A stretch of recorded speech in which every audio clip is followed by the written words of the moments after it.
Ya estamos de regreso. El análisis de los hechos continúa.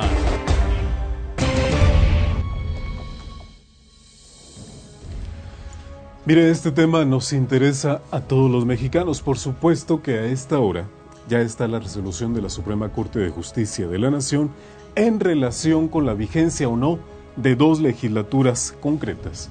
La que se llevó a cabo en el estado de Baja California y la de San Luis Potosí. Hay que recordar, fue el ministro Fernando Franco quien propuso la inconstitucionalidad de legislaturas que preveían la defensa de la vida desde su primer momento. Esto podría ser parte de un trámite que podría devenir en simplemente el debate, arcaico debate en torno al aborto. Sin embargo, en esta ocasión, el ministro Fernando Franco fue más allá cuando definió lo siguiente. Él justificó su postura, la inconstitucionalidad de la defensa de la vida desde el primer momento, porque afirmó lo siguiente. El óvulo fecundado, así se le dice ahora al producto, al bebé o al embrión, al óvulo fecundado, afirma el ministro, no es una persona, ni es un ser humano, ni es un individuo de la especie humana, por lo tanto, no goza de los derechos constitucionales como la protección de la vida. Afirma también este integrante de la Suprema Corte que hay que defender los derechos de los que ya nacieron, por encima de los derechos de los que no han nacido.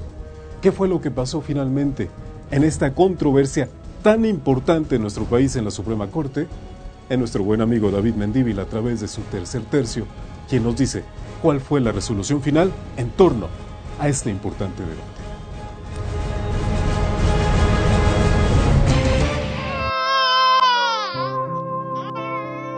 A esa estrella en tu vientre, no le digas detente, llevas una vida que late, un posible ingeniero, rockero o escritor.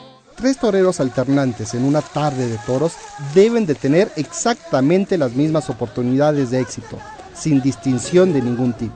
Quien ha llevado la controversia del aborto a puntos desiguales es el ministro de la Suprema Corte de Justicia de la Nación, José Franco González, quien propuso que el embarazo se autorizara hasta el 9º mes de embarazo.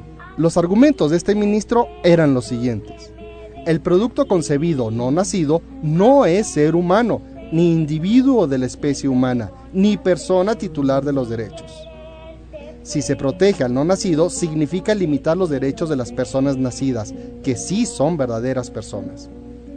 Los anteriores son los argumentos, si así se le puede nombrar a una sarta de ideas absurdas, eran del ministro de la Corte de Justicia más cara del mundo, incluso más costosa que las cortes de los países más ricos y desarrollados del orbe, según el Centro de Investigación y Docencia Económica. El señor ministro Franco González y sus compañeros nos cuestan a los mexicanos 347,000 pesos mensuales, solo de sueldo.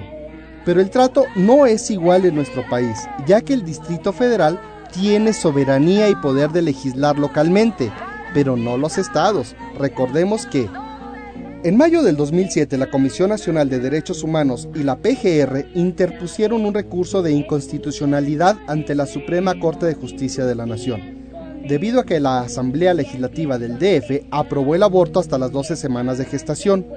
Fue hasta agosto del 2008 que la Suprema Corte determinó que la Asamblea Legislativa del DF sí tenía facultades para legislar en materia penal y de salud.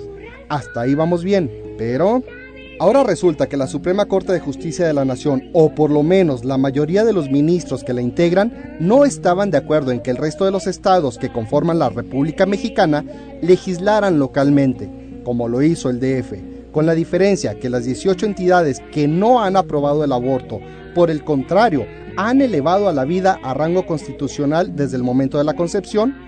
Ahí estaba la parcialidad de la Suprema Corte, porque el DF sí pudo modificar leyes para legalizar el aborto y los estados que están a favor de la vida no podían legislar de esa manera. Finalmente la cordura se impuso a la sinrazón, con argumentos como el del ministro Jorge Mario Pardo Rebollo. El concebido no nacido es ser humano titular de derechos independientes de los derechos de la madre. El derecho a la vida puede ser legislado por los estados. El pasado miércoles 28, el ministro Pardo Rebollo votó a favor de la vida y con ello la equidad para legislar entre los estados y el Distrito Federal se confirma finalmente. Y el sí a la vida en los estados que legislan a su favor. Para Análisis Político, David Mendívil.